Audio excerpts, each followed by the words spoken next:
আসসালামু আলাইকুম। আমি এখন যে জমিটাতে দাঁড়িয়ে আছি এটা হচ্ছে একটা শাহী পেঁপের একটা প্রজেক্ট করা হয়েছে। প্রজেক্টটা একটু ভালোভাবে দেখেন, অলরেডি ফুল চলে এসেছে এইটুকু গাছে।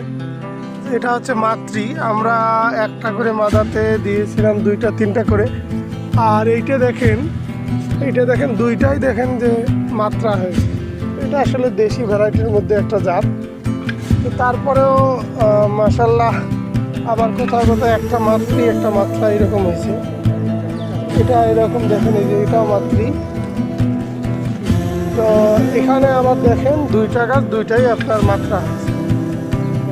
তো আপনারা যারা শাহী পেঁপে রোপণ করবেন তারা একটা বিষয় মাথায় রাখবেন যে তিনটা চারটা যে গাছগুলো আছে এই গাছগুলো গাড়ার চেষ্টা করবেন, রোপণ করার চেষ্টা করবেন। তাহলে আপনার মাত্রামাত্রি ওর থেকে হলে পরবর্তীতে আপনারা খেতে ফেলে দিতে পারবেন এবং আপনাদের ফসলে মানে আর কোনো প্রভাব